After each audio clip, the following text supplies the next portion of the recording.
오늘 함께 나눌 말씀은 느헤미야 11장입니다.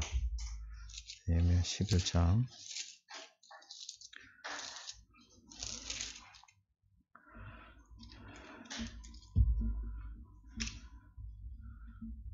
네, 구약성경 742쪽 느헤미야 11장 1절부터 36절까지인데요. 천천히 우리 같이 읽도록 하겠습니다. 시작. 백성의 두목들은 예루살렘에 머물렀고 그 남은 백성은 제비 뽑아 10분의 1은 거룩한 성 예루살렘에 와서 거하게 하고 그 9분은 다른 성읍에 거하게 하였으며 무릇 예루살렘에 거하기를 자원하는 자는 백성들이 위하여 복을 빌었느니라. 이스라엘과 제사장들과 레위 사람들과 느드림 사람들과 솔로몬의 신복의 자손은 유다 여러 성읍에서 각각 그 본성, 본 기업에 거하였고 예루살렘에 거한 그 도의 두목들은 이러하니 예루살렘에 거한 자는 유다 자손과 베냐민 자손 몇 명이라. 유다 자손 중에는 베레스 자손 아다야니 저는 우시아의 아들이요 스가랴의 손자요 아마랴의 증손이요 스베아다의 현손이요 마을랄렐의 오대손이며 또 마아세야니 저는 바룩의 아들이요 고로세의 손자요 하사야의 증손이요 아다야의 현손이요 여아립의 오대손이요 스가랴의 육대손이요 실로 사람의 칠대손이라. 예루살렘에 거한 베레스 자손의 도합이 468명이니 다 용사이었느니라. 베냐민 자손은 살루니 저는 무슬람의 아들이요 요벳의 아들 손자요 부다야의 증손이요 골라야의 현손이요 마아세야의 오대손이요 이디엘의 육대손이요 여사야의 칠대손이며 그 다음은 갑배와 살레 등이니 도합이 928명이라. 시그리의 아들 요엘이 그 감독이 되었고 하스누아의 아들 유다는 버금이 되어 성읍을 다스렸느니라.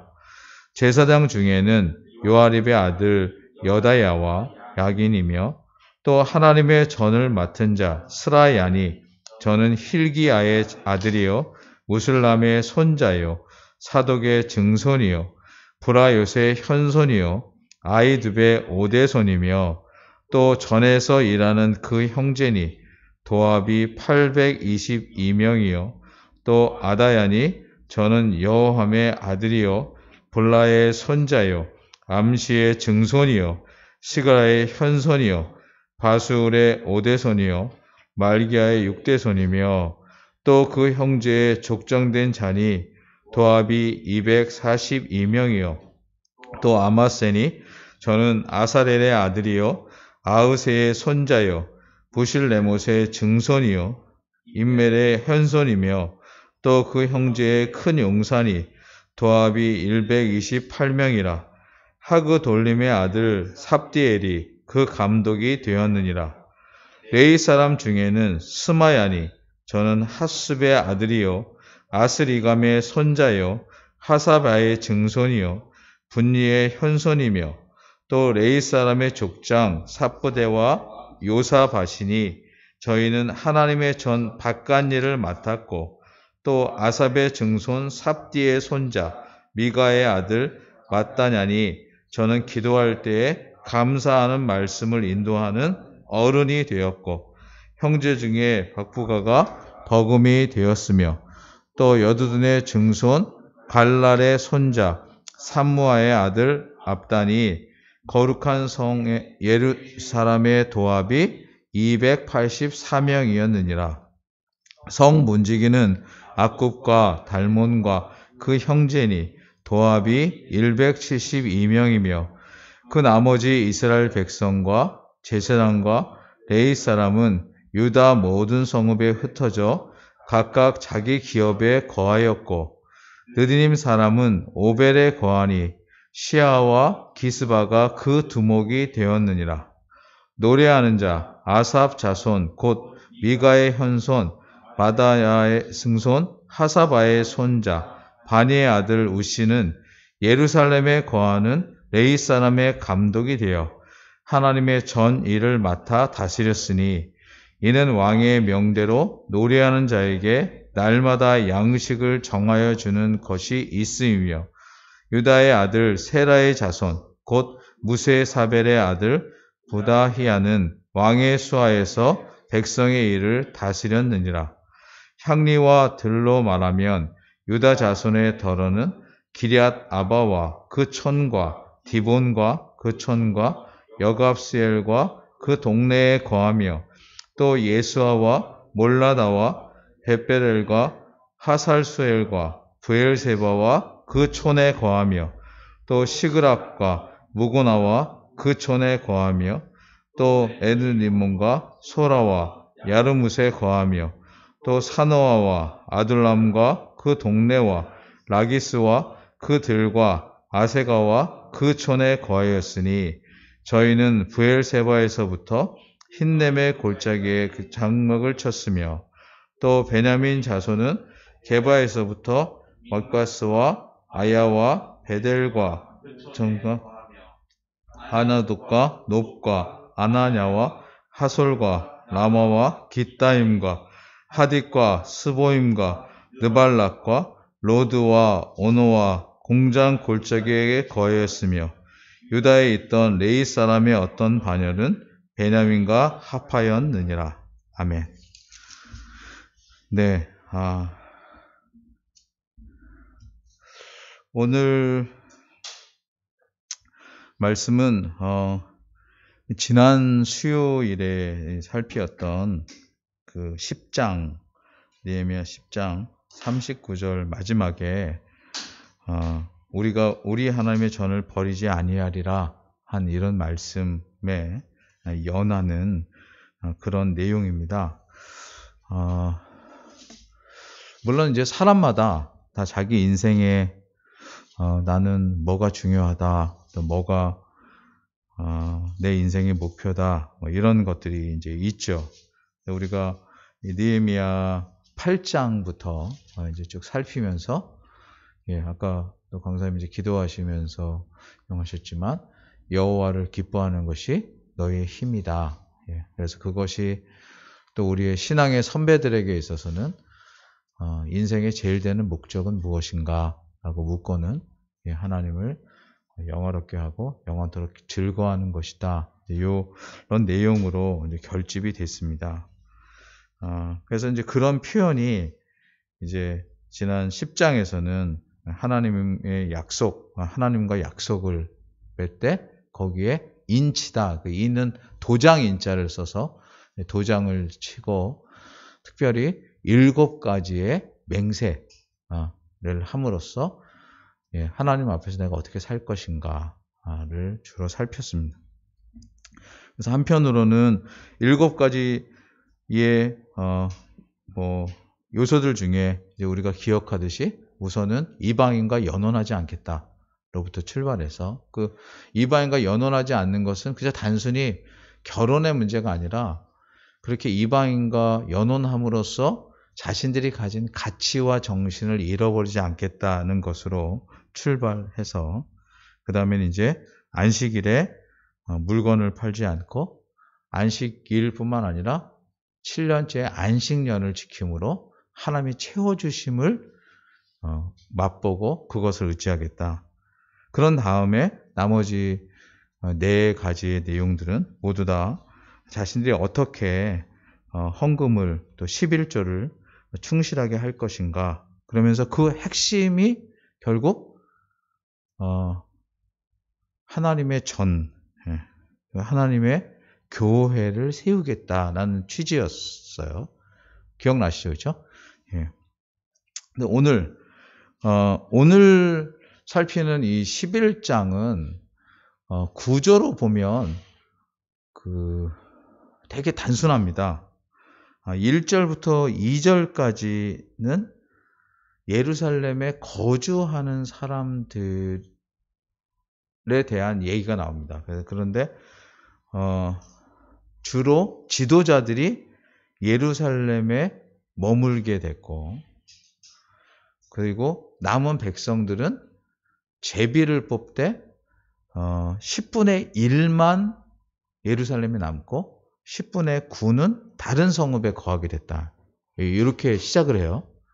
그래서 자칫 이제 1절만 들으면 그때 당시에도 지도자들, 그러니까 표현하자면 권력이 있거나 힘이 있는 사람들은 좋은 예루살렘에 거하고, 그 다음에 특별히 또 제비를 뽑아서 그 중에 10분의 1만 그 수혜를 입고 나머지 9는 그렇지 않았구나, 이렇게 이제 보기가 쉽거든요.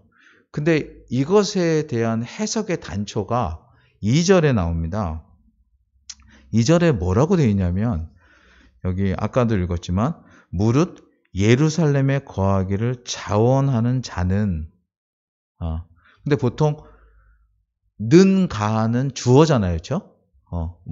뭐뭐는, 뭐뭐은, 아니 뭐뭐가, 뭐뭐이는 주어예요. 근데 이 문장은요, 예루살렘에 거하기를 자원하는 자가 주어가 아니고 그 다음 백성들이라는 말이 나와요. 그래서 백성들이가 주어예요. 그러니까 일반 백성들이, 전체 백성들이 주어예요. 그래서 제가 한국어가 이렇게 돼 있나, 이런 것 때문에 이제 다른 버전들을 계속 찾아봤는데, 그래서 백성들이, 그러니까 일반 백성들이 무릇 예루살렘에 거하기를 자원하는 자들을, 그래서 목적어가 돼요. 그래서 그들을 위하여 복을 빌고 축복을 했다. 이제 요게 내용이에요.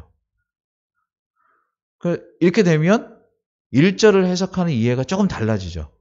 아니, 거기에 남겠다고 하는 사람들이, 당신들은 정말 복받은 사람들이다. 우리는 다 살고 싶은데, 지금 사실 우리의 개념으로는, 그 지역을 나누려고 하는 건 아닌데, 어느덧 자칫, 우리나라 경우 수도권의 인구가, 여러분 혹시 얼마인 줄 아십니까? 수도권에 사는 인구가 2,500만이에요. 대한민국 인구가 5천만 좀 넘는데, 제가 이걸 사실은 한 10여 년 전에 피파라고 하는 그 축구, 거기서 사실은 그거를 읽으면서 깜짝 놀란 적이 있어요. 그러니까 그 전까지는 생각을 안 했어요. 그냥 서울에 좀 많이 살고 이렇게 했지. 근데 1990년 이후에 그 일산하고 분당이 개발되고, 그 다음에 평촌, 이렇게 신도시들이 수도권 중심에 막 생기기 시작하면서 사람들이 대거 올라왔어요. 그러면서 지금 최근에 여러분 아시겠지만 서울 인구는 900만에서 1000만 정도 되는데요. 경기도 인구가 1300만원이 넘어요. 1300만이. 그래서 대략 이 주변에 사는 사람들이 2500만 가까이 되는 이런 양상이 되어버렸거든요. 그래서 우리는 죄송하지만 지방에 있다보다 서울에 있다, 수도권에 있다가 마치 이렇게 더 잘 와 있는 것 같고 이런 느낌이 없지 않아 있어요. 근데 제가 자주 말씀드리듯이, 모르겠어요. 여러분은 스스로 선택해서 여기서 사시는지 모르겠지만, 저는 어느 날 의식을 갖게 된 어린 시절부터 이제 서울에 살고 있었어요. 그래서 쭉 살다 보니까 다른 데보다 문화 인프라가 되게 많이 구축이 돼 있고 이런 것은 무척 좋은데, 그래서 예전에도 사람은 나면 서울로 보내고 말은 나면 제주로 보내라, 이런 말이 있었던 것처럼 이제 훨씬 문명화된 게 되게 좋긴 하지만, 예수를 믿고 특별히 사역자가 되면서부터는 계속 갖는 부담이 뭐냐면, 여기에 있게 된 게 혹 우리의 자의지가 아니고 하나님이 주신 것이라면, 서울에 있다는 이유나 여기 수도권에 있다는 이유만으로 교회들은 겸손해야 되고, 그렇죠? 훨씬 많은 거를 지역적으로 누리고 있으니까. 두 번째는 우리가 가진 것들을 흘러내는데 최선을 다해야 된다. 그리고 내대 그걸 우리가 했다고 하면 안 되고, 하나님께서 그냥 우리에게 허락하신 은혜가 있기에 정말 성심껏, 그거 말없이, 그리고 주는데 우리가 줬다가 아닌, 정말 이렇게 할 수 있는 것만 해도 은혜다라는 생각에 뭐가 됐던 이렇게 흘러내야 된다. 뭐 이런 생각을 가지고 있고 그런 얘기를 드렸습니다. 근데 여기 상황은 조금 달라요. 지금 조금 전에 제가 백성들이 예루살렘에 거하기를 자원하는 자들을 위하여 복을 빌었다. 이렇게 해석했잖아요. 그렇죠? 예, 이것의 단초가 되는, 문장도 그런데 단초가 되는 내용이 7장을 한번만 가보시죠. 7장. 예전에도 저희가 읽으면서 보긴 했는데 7장에 두 곳이 나오는데요. 7장 4절. 예. 한번 읽겠습니다. 시작. 그 성은 광대하고 거민은 희소하여 가옥을 오히려 건축하지 못하였음이니라. 이렇게 돼 있어요. 그래서 지금 막 서울은 집값이 올라가고 뭐 그래서 여기 집 가지고 있으면 특별히 뭐 정치권에서 막 그런 게 있어요. 강남에 집 가지고 있는 게 대단한 권력과 특혜를 가지고 있어야만 되는 이런 것처럼 보는 게 아니라 그때 이스라엘 그 예루살렘 주변도 그랬지만 더더욱 본 성이었던 예루살렘이 바벨론 포로기 때 훨씬 더 집중적으로 해파되고 상했었던 배경이 있었다. 근데 요거는 이해가 되는 게 세계 1차, 2차 대전을 겪으면서도 문화재가 있는 데들은 보존을 했지만 의도적으로 큰 도시들은 상대방들이 막 폭격을 하고 무너뜨린 적들이 많았었거든요. 서울도 그런 예 중에 하나였고 일본도 사실은 그런 예들이 있었고요. 뭐 곳곳에 이제 그런 예들이 없지 않아 있었습니다. 그래서 여기 이제 4절이 하나 단초고 또 두 번째 73절 가보면 그때 우리 읽었었는데 이와 같이 제사장들과 레위 사람들과 문지기와 노래하는 자들과 백성 몇 명과 느드님 사람들과 온 백성이 온 이스라엘이 다 그 본성에 거하였다. 이렇게 얘기함으로써 사실은 그때에도 어떤 그 혜택과 뭐 아니면 베니핏, 그러니까 기득권을 가진 사람들이 아니라 더 소중한 것을 지키려고 했던 사람들이 예루살렘에 있었다. 이 내용을 7장 73절이 얘기를 하고 있습니다. 그래서 다시 오늘 본문인 11절로 돌아오면 이 지금 11장으로 돌아오면 11장 1절을 어떻게 해석해야 되냐면 백성의 두목은 예루살렘에 머물렀다. 이렇게 할 때 이것을 기득권을 갖고 있거나 해서가 아니라 더 많은 책임과 헌신을 감당하기 위해서 여기 백성들의 리더들이 있었다. 그리고 그들이 더더욱 거기를 지켜내려고 하는 정신을 가지고 있었다. 왜냐하면 여기 특별히 거룩한 성 예루살렘이라고 할 때 그냥 똑같은 뭐 여기 살아도 되고 저기 살아도 된다든가 아니면 여기가 수도니까 좀 더 낫다라는 의미여서가 아니고 조금 전에 우리나라나 이렇게 얘기했듯이 거기가 하나님의 성전이 있었기 때문에 그 성전을 지키는 일을 위해서는 지도자들이 다른 불편함, 다른 어려움, 다른 수고함을 넘어서 거기를 지키려고 했었다. 이제 이렇게 보는 게 맞습니다. 그래서 그곳에서 솔선수범해서 백성들의 지도자들이 있었고 자원하는 자들이 구했던 것이에요. 그러자 그런 책임과 의무 그리고 부담 이런 것을 덜 지게 된 다른 성읍에 거하는 사람들은 이 예루살렘에 거하려고 자원한 이 단어가 사실은 자원이라는 게 결국 희생을 담보하잖아요. 그렇죠? 그 사람들을 축복하고 그 사람들의 복을 빌었던 것이에요. 이 내용은 이제 이 다음에는 이 11장 내용이 아주 단순합니다. 그렇게 머물렀던 유다 자손과 베레스 자손 또 베냐민 자손 이렇게 해서 명단들을 기록하고 쭉쭉 넘어간 다음에 이것과 상관없이 다른 곳에 거했던 사람들의 지명 요게 이제 내용이 다예요. 그래서 우선은 조금 이제 살펴보되 본문이니까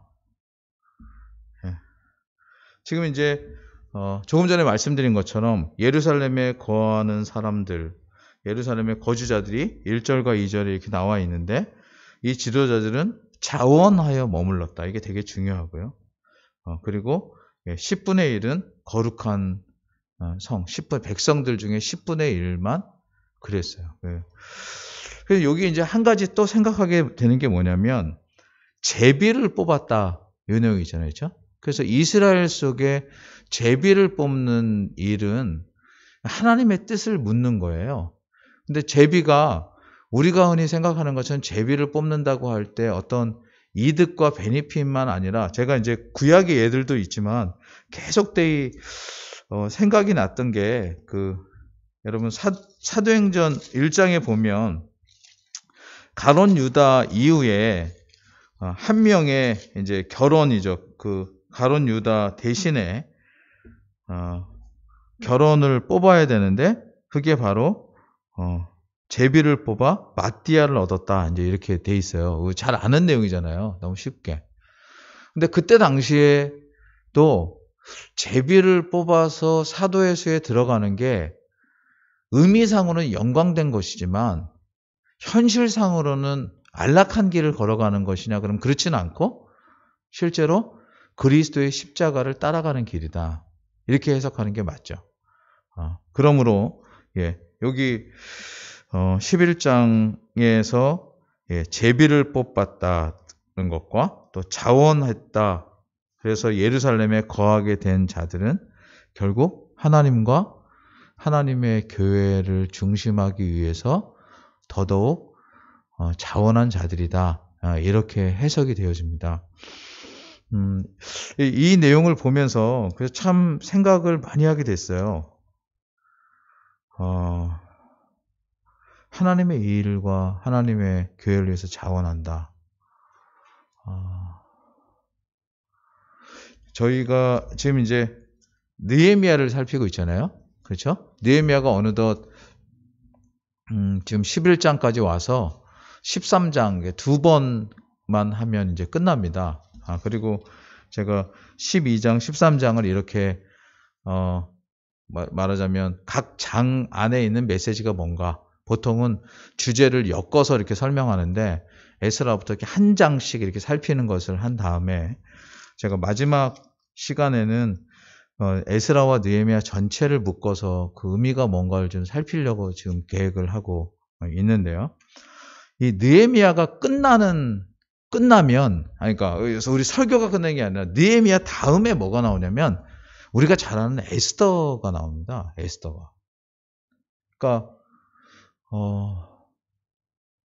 제가 아까 제비 뽑기를 하는데 구약의 예들도 있지만 굳이 마띠아가 생각이 되고 그 의미들이 살펴진 데는 성경적인 정신에 따르면 이 느헤미야 11장 1절과 2절의 이 모습 속엔 에스더는 사실은 조금 전이에요. 그리고 이거는 포로로 귀환한 게 아니라 거기 그 포로로 끌려간 땅에서 벌어진 일이에요. 그런데 거기서도 뭐가 중요하게 그들 속에 흐르고 있었던 핵심이냐면 여러분과 제가 잘 아는 내용이죠.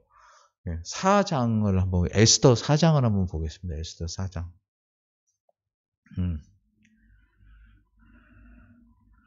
우리가 뭐 이 에스더서가 그냥 이렇게 딱 요게 에스더서 전체의 핵심처럼 이렇게 보이는 것인데 에스더 4장 13절부터 17절까지 우리 천천히 같이 읽어보겠습니다. 자, 모르드게가 그를 시켜 에스더에게 화답하되 너는 왕궁에 있으니 모든 유다인 중에 홀로 면하리라 생각지 말라.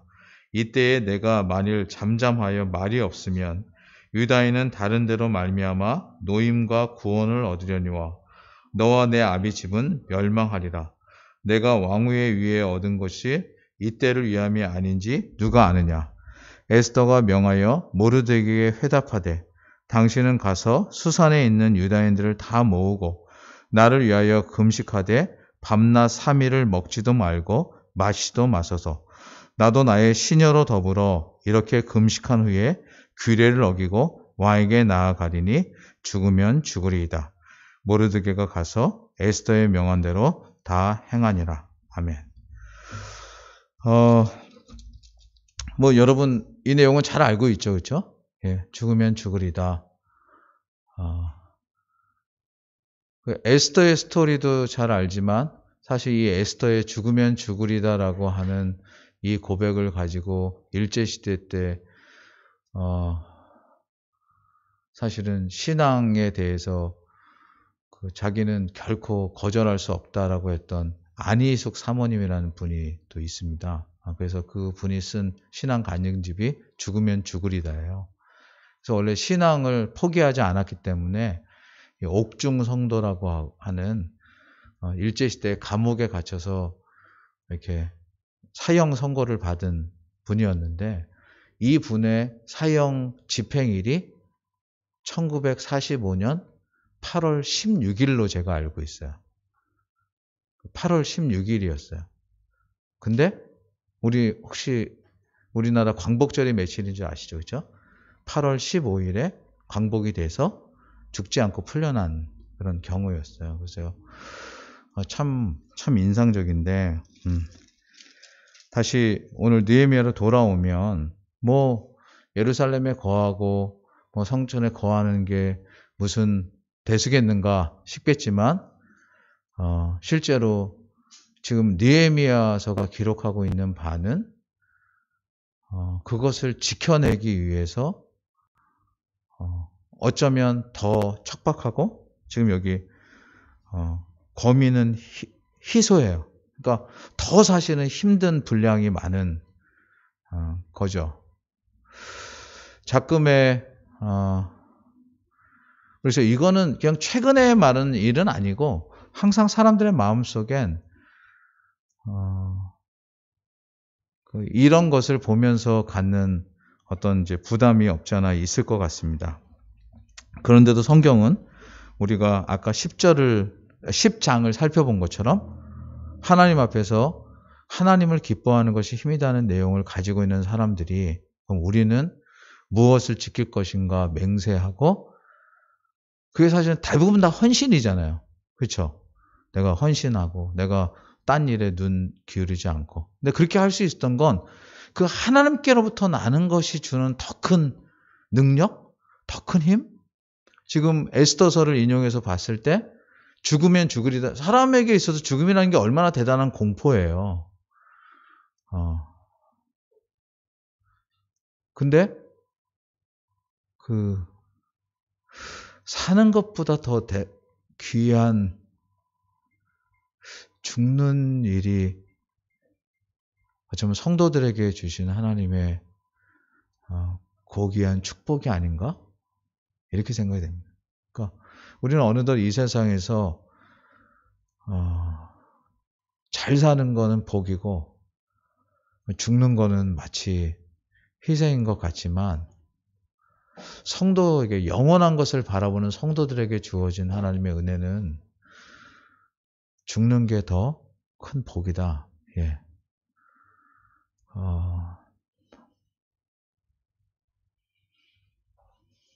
사실 지난주 수요일도 설교하면서 그 본문을 준비하고 되게 부담스러웠어요. 그러니까 설교하기 제가 그때도 말씀드렸지만 성경에 있는 내용을 그대로 설명한다는 게 제가 원칙이라 그냥 이렇게 했지만 저희 교회에서는 거의 헌금에 대한 얘기도 하지 않고 하나님이 채우신다 이렇게. 예. 근데 그것을 믿으면서 우리는 늘 현실의 부족함 때문에 힘들어하거든요. 그러니까 문제가 바깥에 있는 게 아니고 문제 해결은 내게 있는데 우리는 문제 해결을 늘 바깥으로 돌리면서 사실 이것을 힘들어하는 거예요. 근데 성경은 그렇게 얘기하고 있었고 오늘도 역시 마찬가지로 우리 중에 누가 갈 것인가? 예. 우리 중에 누가 자기를 내어놓을 것인가? 예. 실제로 제비가 안 뽑히길 바라. 10분의 1의 제비가 된다면. 근데 재밌는 게요. 제가 아까 마띠아에도 그랬지만 이 에스더서가 연달아 있는 것 중에 하나가 뭐냐면 여러분 조금만 뒤로 넘어가 보시면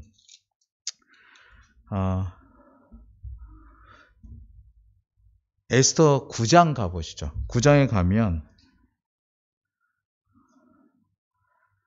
9장 24절부터 28절까지인데요. 여기 보면 혹시 여러분 부림절이라고 하는 거 들어보셨는지 모르겠어요.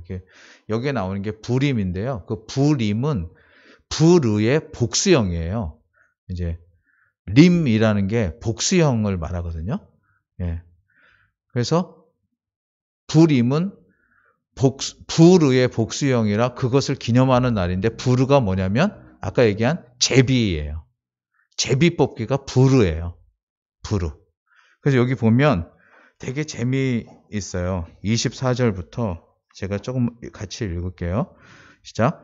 곧 아각 사람 하무다다의 아들 모든 유대인의 대적 하만이 유다인을 진멸하기를 꾀하고 불의 곧 제비를 뽑아 저희를 죽이려고 멸하려 하였으나 에스더가 왕의 앞에 나아감을 인하여 왕이 조서를 내려 하만이 유다인을 해하려던 악한 꾀를 그 머리에 돌려보내어 하만과 그 여러 아들을 나무에 달게 하였으므로 무리가 불의의 이름을 쫓아 이 두 날을 불임이라 하고 유다인이 이 글의 모든 말과 이 일에 보고 당한 것을 인하여 뜻을 정하고 자기와 자손과 자기와 화합한 자들이 해마다 그 기록한 정기에 이 두 날을 연하여 지켜 패하지 아니하기로 작정하고 각도 각읍 각 집에서 대대로 이 두 날을 기념하여 지키되 이 불임일을 유대인 중에서 패하지 않게 하고 그 자손 중에서도 기념함이 패하지 않게 하였더라. 이게 설명이 뭐냐면 앞에서 쭉 얘기한 바와 같아요. 하만은 제비를 뽑아서 사실은 제비에 말하자면 트릭이 있는 거죠. 유대인들로 뽑게 하면 그 유대인들이야말로 나쁜 놈들이다. 죽여야 될 놈들이다. 이렇게 했지만 사실은 에스더가 죽으면 죽으리라는 심정으로 그러니까 무슨 일이든 그것을 감당하겠노라는 심정으로 했던 것. 그래서 원래의 악한 자들이 생각했던 것과 다른 결과가 나와서 모두가 살게 되는. 그러니까 말하자면 여기서 우리에게 이제 제비를 뽑아라. 이제 여기 마침 저희가 5분이 저까지 5명이 참석했는데 우리가 여기에 있을 때 마치 이런 심정이에요. 우리 중에 한 사람이 하나님이 부르신다라고 할 때 당장 그거 자체가 큰 부담이죠. 그렇죠? 그런데 제가 하겠습니다. 할 수 있는 게 은혜라는 거죠. 왜요? 우리가 흔히 생각하는 죽음, 우리가 생각하는 어려움, 이거는 이 세상이 우리로 하여금 그 자체만을 보게 해서 갖는 두려움이지만 신앙을 갖는 자들에게 주시는 하나님의 은혜는 우리가 어떠한 어려움과 죽음 가운데 있을지라도 하나님 결단코 우리를 버리거나 포기하지 아니하시고 인도하신다는 확신을 갖고 있기 때문에 그 길을 갈 수가 있는 거예요.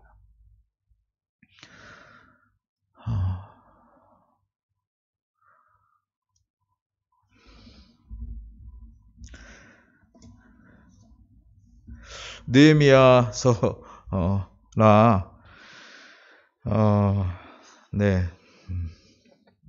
느헤미야서를 살피면서 이런 얘기를 할 수 있어서 참 감사한데 제가 설교하면서 자주 얘기하는 그 내용 중에 하나가 어느덧 교회도 너무나 합리적인 사고에 많이 익숙해 있고 그리고 지금에 있어서의 우리의 헌신은 내가 절대로 손상되지 않는 그러니까 내가 가진 내 특권, 내 베니핏, 내가 누려야 될 무엇은 전혀 포기되지 않고 그냥 바깥의 것을 조금 내어놓아서 그래도 뭐 이렇게 이런 것들로 너무 가득 차 있지 않나 이렇게 생각합니다. 사실은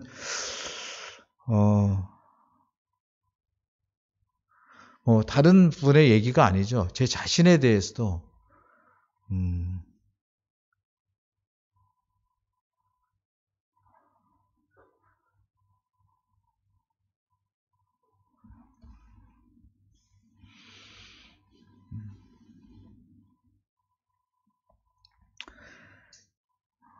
그래서 어쩌면 그냥 뭐 이렇게 지나갈 내용인데, 그래서 한편으로는 제가 이 본문을 살피면서 기억을 해봤어요. 제가 이제까지 살아오면서 느헤미야 11장 설교를 들어본 적이 있는데 한 번도 들어본 적이 없어요.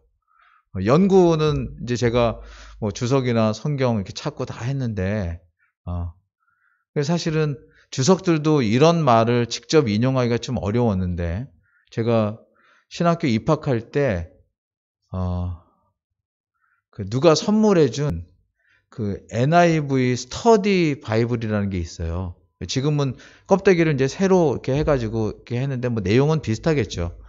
근데 거기 각 주에 그런 표현이 있더라고요. 예루살렘에 사는 것은 그만큼의 대가를 지불해야 되는 일이었다. 그게 뭐 어떻게 보면 서울 사니까 좀 더 돈을 내야 된다? 뭐 이런 거 있잖아요. 지방보다 더 비싼 집에 산다라는. 근데 그런 개념이 아니고, 예, 하나님의 거룩한 교회, 거기 이제 성벽이 수축되고, 예, 다음 주에 이제 완공된 걸 살필 텐데 그 성벽이 다 되고, 그냥 그게 됐다고 사실은 다가 아니잖아요. 그 안에 채워져야 될 진정한 것을 감당할 사람. 예. 그것을 위해서 자원함. 그것을 복되게 여기고, 그러므로 그렇게 걸어가는 사람들이 아주 많지 않죠. 10분의 1밖에 안 됐으니까. 근데 그들에 인해서 하나님 나라의 정신이 이어져 온 거예요. 그래서 그 다음에 보면요, 그 사람들의 뭐 여기 8대손이며 뭐 이런 걸 다 기록을 해요. 그러니까 그게 명예인 거잖아요. 우리 말하자면. 이제 그 다음 보겠습니다. 예. 예루살렘에 거한 지도자들이 이제 3절부터 9절에 나오는데, 예, 여기는 두 자손만 나와요. 참 이게 참 생각을 많이 하게 해요. 유다 자손과 베냐민 자손만 나옵니다. 아까도 읽었지만, 예, 여기 4절에 보니까 이렇게 돼 있어요. 예루살렘에 거한 자는 유다 자손과 베냐민 자손 몇 명이라. 유다 자손 중에는 베레스 자손 아다야니 저는 우시야의 아들이요 스가랴의 손자요 아마라의 증손이요 스베다의 현손이요 마알랄렐의 오대손이며. 그래서 아다야 한 명, 또 5절에 또 마아세야니, 그래서 마아세야 2명인데요.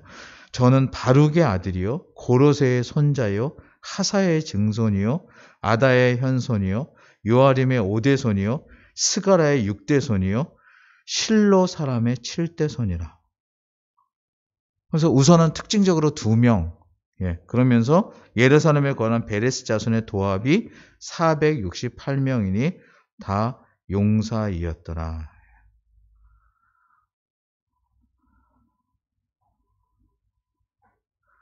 물론 이제 여기 그렇게 누구의 자손인가 하는 이런 부분들이 그 사람이 누군가를 분명히 알려주면서도 더불어 그가 그런 정신을 가져오게 된 근원이 계속 계승되어 왔다는 것을 설명하려고 하는 것 같습니다. 또 7절로 9절에 가면 이제 베냐민 자손, 유다 자손과 베냐민 자손을 얘기하는데, 여기에 베냐민 자손은 살룬이 저는 무슬람의 아들이요 요엣의 손자요 부다의 증손이요 골라의 현손이요 마아세의 5대손이요 이디엘의 6대손이요 여사야의 7대손이며 이렇게 되어 있고요. 그 다음은 갑배와 살레 등이니, 그래서 아까 유다 자손 중에는 아다야와 마아세야가 두 명만 이름이 나온다면 베냐민은 살루, 갑바, 살레 이렇게 해서 928명이 있습니다. 그리고 시그리의 아들 요엘이 그 감독이 되었고 히스노의 아들 유다는 버금이 되어 그러니까 결국 전체를 다스리는 이제 으뜸이 되어서 성읍을 다스렸다. 그래서 예루살렘에 거한 자들 468명 유다 자손, 그 다음에 베냐민 자손 928명 이렇게 다 면면이 성경은 기록하고 있습니다. 근데 이게 앞에 우리가 살폈던 전체로 귀환했던 사람 48,000명에 비하면 사실 그렇게 많은 수가 아닌 거예요. 또 10분의 1이라고 했으니까 이해가 되시죠, 그렇죠? 그냥 단순히 수가 적다. 주님이 하신 말씀이 문득 떠오릅니다. 넓고 큰 길에 가는 사람은 무척이나 많고 좁고 협착하나 진리를 향해 가는 사람은 참 적다. 모르겠어요. 하나님께서 우리를 언제 부르실지 잘 모르겠습니다. 또 여러분, 그렇고 저도 그런 죽음에 대한 관이 또 있으니까. 근데 요즘 들어서 더 이제 혼자 생각할 시간이 많아졌죠, 그죠? 전에보다 모임이나 뭐 이렇게 사람들 노출되는 것보다 이렇게 혼자 생각하면서 인생에 대한 진정한 평가는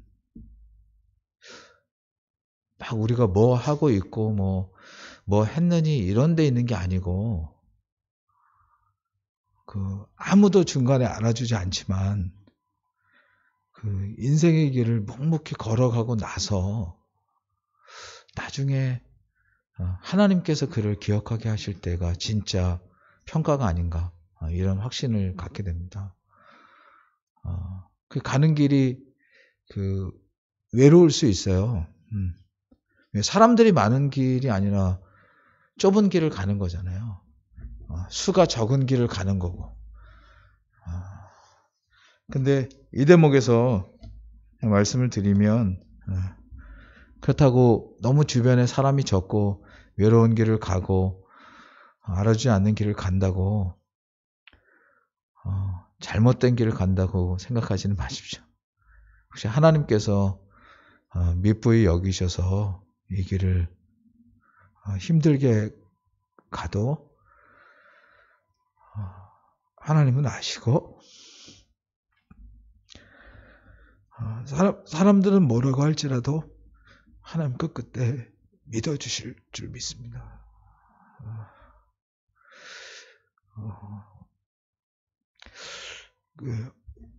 참 정말 죄송한데 저도 몇 년 전에 무척 힘든 일을 겪으면서 그때 제가 하나님께 그런 질문을 드린 적이 있어요. 하나님 과연 하나님 뜻은 무엇입니까? 아직도 잘 모르겠어요. 솔직하게 아직 잘 모르겠고. 근데 그때 그런 일을 가야 된다고 처음 요청을 받았을 때 제가 떠올렸던 그 이미지가 하나 있는 게 뭐냐면 에딘버러라는 데 가면 뭐 어디든 그렇지만 거기에 이렇게 성 밑에 지키는 기마상, 그러니까 말을 타고 있는 군인상이 하나 있어요. 근데 그걸 이렇게 딱 봤는데 성을 지키는 유일한 기마상이에요. 비가 오나 눈이 오나 거기서 제가 몇 년 전에 어떤 일을 처음 이렇게 들었을 때 그 이미지가 났어요. 참 외로운 길을 하나님 요구하시는구나. 근데 그 이후에 겪은 일들이 더 힘든 일들을 많이 겪었죠. 사람들 때문에. 그리고 한편으로는 힘든 길을 가지 않게 된 걸 안위하기도 하고, 또 사람들 실망도 갖고, 별의별 이런 다양한 감정을 많이 겪었었는데, 주님이 혹시나, 그것과 비할 수 없는, 진짜, 생명을 걸어야 되는 길을 걸어가라고 주님이 부르신다면 어떻게 할 것인가. 근데 이 말씀을 보면서 계속 그것이 돌이켜지는 거야. 참 믿음이 없다. 옛날에 우리의 신앙의 선배들은 돈은 없어도 믿음이 있었고, 하나님이 부르셨다면 그 부르심을 가는 게 옳다라고 생각했는데, 어느덧 너무나 현실적인 것들이 우리의 눈을 가리고 그것들이 익숙해져서 정말 하나님이 나에게만 맡기신 길을 묵묵히 아무도 알아주지 않는 길을 외로이 걸어갈 만한 믿음과 확신들이 너무나 적구나 이 생각을 하게 됐습니다. 근데 저는 한 가지 그런 저의 부족감을 돌이킨과 동시에 그럼에도 이 자리에 함께 있는 여러분들이나 또 이 시간 함께 말씀을 듣는 성도들 여러분들에게 하나님께서 큰 은혜와 또 믿음을 더해 주셨을 줄 믿습니다. 내용을 살펴야 되니까 좀 더 가보면, 예루살렘에 거한 지도자들이 그렇게 그 몇 명밖에 이름이 안 나오는 것처럼, 또 이제 그 다음에 10절로 18절까지는 제사장과 레위인들 명단이 나와요. 여기도 그렇게 인원이 있는 반면에 이름은 많이 기록되어 있지 않습니다. 10절에 보니까 제사장 중에는 해놓고 요아립의 아들 여다야와 야긴이며, 또 11절 또 하나님의 전을 맡은 자 스랴라니, 이렇게 해서 그에 대한 배경을 쭉 얘기하고요. 그래서 전에서 일하는 그 형제는 도합이 822명이라고 얘기를 합니다. 지금 이름이 나온 게 여다야, 야긴, 스라야, 그러면서 12절 중반절에 아다야니, 또 아다야니 이렇게 돼 있고, 이제 4명 나오는 거예요. 그에 대해서 쭉 이제 조상을 얘기하고, 13절 그 형제의 족장된 자니 도합이 242명이요. 그 다음에 또 아마센이 쭉 이렇게 해서 그 형제의 도합이 128명이라 이렇게 돼 있습니다. 그래서 제사장들 쭉 얘기해 놓고 결국 마지막에 하그 돌렘의 아들 삽디엘이 그 감독이 되었다. 그러니까 제사장 전체의 감독이 되었다. 근데 제사장 전체의 인원을 아까 얘기한 것처럼 822명, 242명, 128명을 합쳐보니까 1192명이에요. 그래서 이들이 다 성전 제사를 수행하는 자들인데, 의외로 보면 인원이 되게 많죠. 아까 베냐민이나 또 유다 자손들 이렇게 볼 때 그 사람이 468명, 베냐민 자손 928명, 거의 범접하게 많죠. 그래서 지금 뭐가 핵심이냐면, 제사장으로 성전을 지키는 사람들의 인원이 무척이나 많았고, 그것이 지금 예루살렘에서의 중요한 핵심이었다. 이렇게 볼 수 있습니다. 그리고 15절부터 18절에 보니까 레위 사람 중에는 스마야니 이렇게 되어 있고, 또 16절 레위 사람의 족장 삽부대와 요사벳, 또 17절 중반에 보면 미가의 아들 mat디냐니 이렇게 되어 있고요. 또 17절 마지막에 압다가 있고, 그래서 거룩한 성 18절에 보니까 레위 사람의 도합이 284명이었다. 그래서 아까 제사장 1192명에 레위 사람 284명을 합치면 얼추 그 지도자들의 수와 비슷할 정도로, 그래서 방금 말씀드린 것처럼 뭘 위해서 거기에 지키고 있는가가 분명해졌던 것이에요. 바로 하나님의 전과 제사를 위해서 많은 사람들이 필요했고, 그것이 그들에게 있어서 아주 중요한 핵심적인 사안이었다. 그래서 네 번째로 가면 19절부터 24절까지인데, 여기는 성문지기, 그러니까 성문지기 하는 사람들이고, 또 22절에 가면 노래하는 사람들 이렇게 돼 있어요. 성문지기 사람들은 172명인데 여기 20절에 보면 지금까지 얘기한 사람 말고 그 나머지 이스라엘 백성과 레위 사람들은 모든 성읍에 흩어져 자기 기업에 거했다. 이렇게 설명을 합니다. 그래서 이게 이후에 25절 이하에 지명적으로 얘기할 때 내용과 이렇게 겹쳐져요. 그 20절의 내용을 25절 이하에 지명으로 나중에 이제 유다의 모든 성읍을 그렇게 설명합니다. 그래서 그거는 그때 가서 좀 금방 보고요. 성문지기는 또 역시나 두 명이 대표적인 사람인데 악굽과 달몬. 그래서 합계가 172명이었고 느디딤 사람들은 시바와 기스바가 그 두목이었는데 이 사람들은 오벨에 거하니까 역시나 자기들 기업에 거한 게 되는 거죠. 자 22절 노래하는 자들. 여기는 노래하는 자 아삽 시편의 아삽 지난주에 저희가 시편 73편 봤던 거 기억하시죠? 그렇죠? 그 바니의 아들 우시가 여기 나옵니다. 그래서 우시. 그래서 예루살렘에 거하는 레위 사람의 감독이 되어 하나님의 전 일을 맡아 다스렸으니 이렇게 되어 있습니다. 근데 여기 아주 재밌는 표현이 하나 있는 게 뭐냐면요. 23절에 보니까 왕의 명대로 노래하는 자에게 날마다 양식을 정하여 주는 것이 있음이며 이렇게 해서 전혀 뜻밖인데요. 말하자면 자원하고 헌신해서 섬기는 대부분의 사람들 중에 여기 노래하는 자는 왕이 말하자면 국가에서 돈을 주게 돼 있었어요. 이런 기록이 여기 이제 있는 거예요. 그래서 국가에서 양식을 정하여 줬어요. 그래서 이 사람이 레위 사람들의 감독이 돼서 하나님의 전 일을 맡아 다스렸어요. 저는 이것을 어떻게 보냐면 하나님께서 이렇게 숨겨진 그 은혜를 베푸셨다.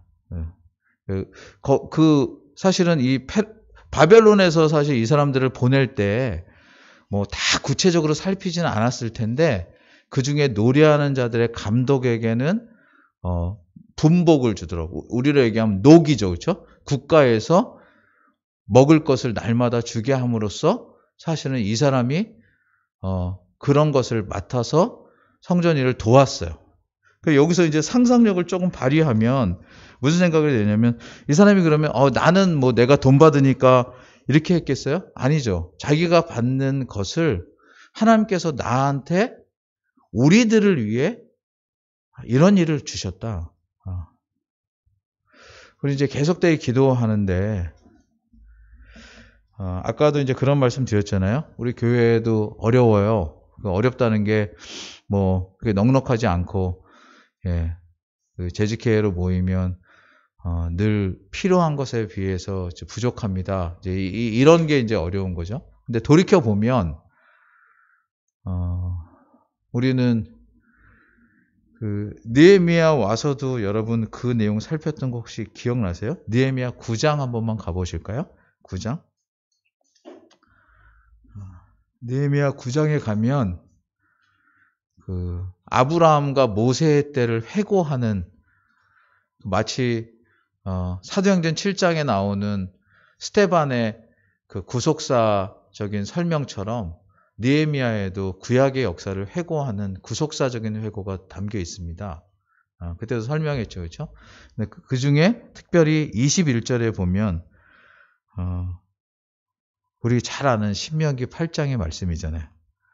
40년 동안을 들여서 기르시되 결핍함이 없게 하심으로 그 옷이 헤어지지 아니하였고 발이 붙지 아니하였사오며 40년을 광야 생활을 했는데 그곳에서 옷이 헤어지지 않고 신발이 붙지 않았다는 거예요. 그 말이 뭐냐면 하나님이 먹이시고 입히셨습니다. 그 고백이 가득했던 거죠. 그러니까 지금 바벨론 포로 70년 동안도 역시나 우리 다니엘서를 통해서 알고 있지만 다니엘은 좋은 왕의 진미를 먹었고요. 또 아까 에스더 역시나 마찬가지로 왕으로 뽑혀서 거기서 이스라엘 백성들을 위해서 살 수 있었고, 그런데 여기 돌아오게 하셨는데도 여기서도 하나님께서 특별히 우시에게 노래하는 자들은 날마다 양식을 받게 하심으로 그것이 다른 이들에게 선한 영향을 미치게 하는 일을 통해 하나님은 열방왕을 통해서도 다른 일을 통해서도 심지어 만나와 매출하기를 통해서도 우리를 그렇다면 우리는 어떤 자세로 살 것인가? 요 생각으로 우리를 인도합니다. 그게 아까 교회가 어려워요. 넉넉하지 않아요. 매번 할 때마다 부족하다고 얘기해요. 근데 그 부족하다는 걸 잠깐만 뒤집어 보면 우리가 쓰기에 부족하다고 볼 수도 있고요. 아니면 우리가 더 나눌 것이 부족하다 이렇게 볼 수도 있어요. 오늘 아까 기도하면서 그 터미널이라는 영화 제가 얘기했는데 죄송하지만 하나만 더 얘기하면 여러분 혹시 쉰들러 리스트라는 영화 아시죠? 모르시나요? 네. 쉰들러 리스트의 마지막 부분이 참 감동적이에요. 그게 뭐냐면 그 쉰들러라는 사람이 원래 말하자면 남봉꾼이죠. 지 마음대로 인생을 살던 사람이고 또 독일인들에게 마음껏 이렇게 베풀면서 적당히 자기가 이렇게 살아갈 길이 있었는데 어느 날 자기가 한 일이 사람들 유대인들을 구출하는 생명을 구하는 일임을 깨닫고 자기 공장을 그런 데로 쓰고 자기 재산을 그런 데 씁니다. 근데 마지막 영화의 대목이 뭐냐면 저도 이제 금반지 끼고 있는데 자기가 가졌던 금반지 이거를 더 내놨으면 몇 명이라도 더 살릴 수 있었을 텐데 그렇게 울부짖습니다. 근데 어떤 사람의 입장에서 보면 왜 굳이 그 사람이 유대인도 아니고 자기가 그들에 대한 책임을 가진 것도 아닌데 왜 그런 죄책감? 이런 걸 가져야 돼 이렇게 얘기할 수도 있을 거예요. 특별히 현 시대 같이 자기중심이고 그 다음에 내가 더 돈 많이 갖고 코로나 시대에도 어떤 사람들은 수없이 죽어가도 어떤 사람들은 또 좋은데 좋은 섬 같은 데 가서 이렇게 잘 지낸다고 이렇게 하잖아요. 그런 빈부의 차가 공존하는 게 이 세상인데 이렇게 부담을 가져야 되는가? 근데 교회는 좀 다르다고 생각합니다. 교회는 우리가 장사를 해서 돈을 버는 기업이 아니고 여기서 뭘 만들어서 수익을 창출하는 게 아니고 그저 하나님이 전혀 우리는 태어날 때 한 번도 알지 못했던 사람들인데 예수 그리스도를 구주로 고백한다는 이유 때문에 우리가 만난 거예요. 같이 교회를 이룬 거예요. 우리 교회처럼 헌금을 하라는 말도 잘 못해요. 근데 하나님께서 성도들의 마음을 감동해서 물질을 주심으로 교회가 존재하고 교회가 이어져 가고 교회가 서가는 거예요. 근데 그러니까 우리는 이 돈으로 건물도 사고 이 돈으로 우리는 뭐 하고 잘나고 이렇게 하자가 아니라 이렇게 해서 은혜로 받은 것인데 우리는 이걸로 얼마나 사람을 살렸을까? 이걸로 우리는 얼마나 다른 사람들을 섬겼을까? 이 일로 인해서 복음이 전해지는 일을 우리가 감당한 것이 우리에게 얼마나 큰 기쁨일까? 이런 의식을 갖는 게 교회인 거죠. 그게 아니고 건물 짓고 땅 사고 유명해지고 여기저기 돈 쓰는 것으로 한다면 그건 더 이상 교회가 아니고 종교기관이에요. 종교단체고 실제로 우리가 많이 봤던 이상한 이단 단체인 거죠. 종교 집단? 근데 우리는 교회로 부름받아서 하나님께서 주신 은혜를 여기서 이렇게 누리고 있는 것입니다. 부분이 너무 길었네요. 마지막 내용을 보겠습니다. 아까 20절에도 나왔던 것처럼 나머지 이스라엘 백성들과 제사장들과 레위 사람들은 그 이제 10분의 9죠. 그렇죠? 10분의 9는 유다 모든 성에 흩어져 자기 기업에 거하였어요. 그래서 그 거한 곳이 어딘가를 사실 성경은 이걸 기록하고 있어요. 25절 이하에 36절까지 보면 그래서 향리와 들로 말하면 유다 자손의 덜어는 또 31절에 또 베냐민 자손은 이렇게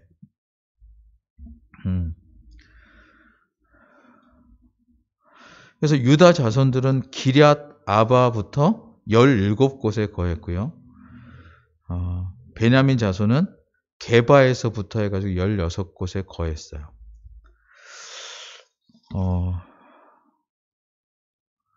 장소와 지명은 중요하지 않습니다. 근데 제가 이것을 보면서 지난주에 그 말씀 드렸잖아요. 저희 10장에 살피면서 하나님은 생명책에 우리의 이름을 기록하신다. 우리를 다 아신다.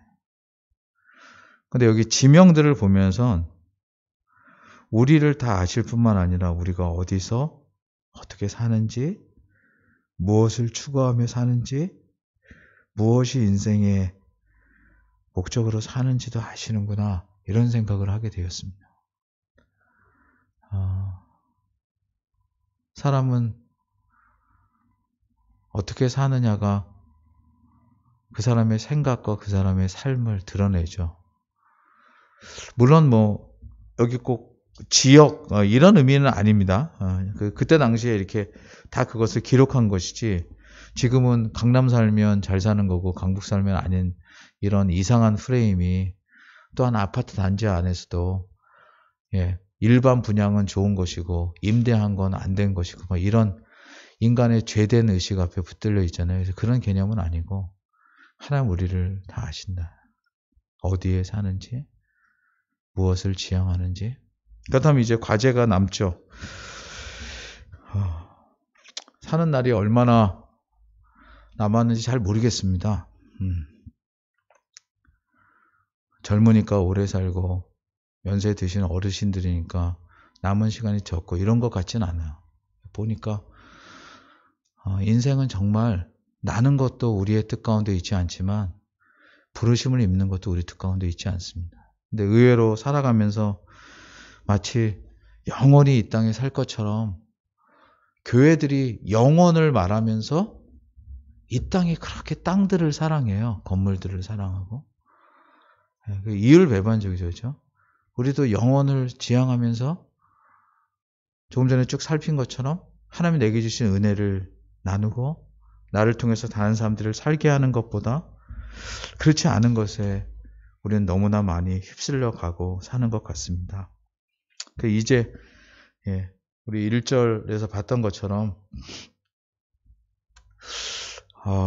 혹 하나님께서 넌 무엇을 선택할 것인가 이렇게 물을 때 하나님이 가장 기뻐하시는 것, 그게 이거 지금 잘못 얘기하면 교회가 모든 것이다 그런 의미는 아닙니다. 영원한 하나님께 주신 그 진리와 가치 그것을 보존하는 것을 의미하는 것입니다. 또 뿐만 아니라 그것이 이어져 가고 그것들이 이렇게 펼쳐져 가는 교회 예배들 그리고 일들 활동들이 얼마나 귀한가. 이런 가치가 우리 안에 견고히 서기를 간절히 소망합니다. 당장은 무척 어려운 일이죠. 그리고 아무도 알아주지 않고.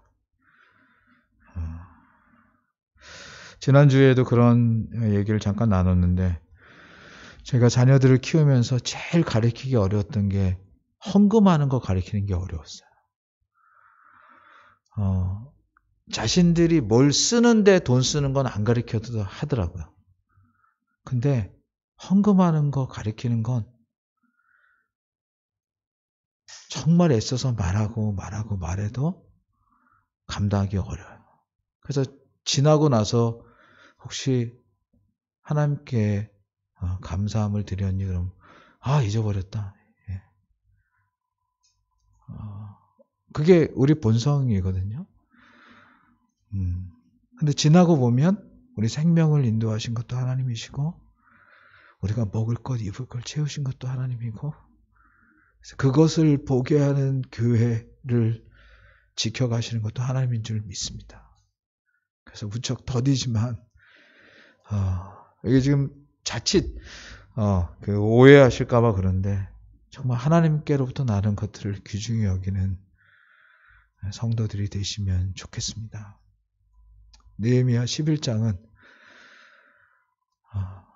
백성들의 지도자와 그리고 백성들의 10분의 1이 하나님 앞에서 불편한 것, 어려운 것을 가는 걸 축복하고 그들을 귀하게 여겼던 것처럼 저희 중에 그 길을 가고자 하는 분들을 존중하고 그 길을 따라 걷는 아름다운 모습이 있기를 간절히 소망합니다. 기도하겠습니다. 하나님 아버지,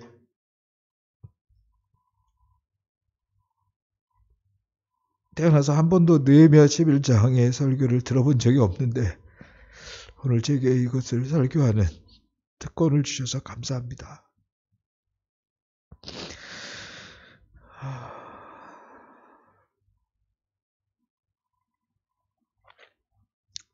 마음에 바램과 소망은 가득하지만 그 길을 더욱더 자원해서 헌신해서 걷지 못한 부족함이 많은데 이 말씀을 또 들고 서게 해주신 주님 감사합니다. 남은 삶이라도 주님 이러한 삶을 살라고 하시는 주님의 귀한 교훈인 줄 알아 감사하며 듣습니다. 하나님 열린교회 주님 이제껏 인도하셔서 여기까지 왔는데 주님 여전히 가진 것이 없어서 주님 감사합니다. 매번 재계약 때가 되면 또 어디로 하나님 우리를 인도하실지 인간적인 염려가 앞섬과 동시에 그런 기대가 있게 해주신 것 주님 감사합니다. 올해 또 하나님의 은혜로 이곳에 더 2년간 저희가 남아있게 되었는데 그러나 매 월마다 이곳을 유지할 만한 물질이 저희에게 없어서 또 우리 재정부를 맡은 우리 집사님들이나 또 그것을 관장하는 우리 장로님이나 우리 권사님들이 늘 눈물로 기도하신 줄 압니다. 하나님 소망하기를 그저 저희가 하나님의 사람을 키우는 데는 중요한 용도가 되되 교회가 자산을 늘리거나 이 땅에 소망을 주는 데 필요하는 여러 물질들은 갖지 아니할 수 있도록 주님 인도하여 주옵소서. 도리어 그것으로 정말 더 절실한 지금 코로나 때문에 선교지에서 다 철수할 수밖에 없고 그래서 힘든 가운데 우리 선교사님들이나 또 각 곳곳에서 정말 하나님께서 교회를 감당하라고 부르셔서 교회를 책임지고 있지만 매 주일마다 교회를 오는 사람들은 줄어들고 그래서 교회를 감당하기에 너무 힘들어 날마다 눈물로 부르짖는 당신의 종들을 주님 기억하시고 하나님 저희 교회가 여전히 가난하지만 마음이 부유한 교회가 되게 하여 주옵소서. 혹 죽으면 죽으리라는 심정으로 정말 저희 것을 쪼개서 나눌 수 있는 마음들이 주님 더 많아질 수 있도록 주님 도우셔서 이때 어려운 이들을 더더욱 살피고 어려운 교회들을 더더욱 세우며 정말 주님의 마음에 합한 교회로 서는 열린교회가 될 수 있도록 주님 도와주시옵소서. 그래서 혹 우리가 이 땅을 떠날 때 아무것도 가지고 갈 것은 없다고 할지라도 주님이 우리를 부르셔서 정말 이 땅에 살되 이 땅에 속한 자나 이 땅에 먹힌 자나 이 땅에 물든 자로 살지 않을 것을 감사하면서 주님의 나라에 향할 수 있는 저희들 되게 하여 주옵소서. 소망하옵고 예수님의 이름으로 기도하옵나이다. 아멘.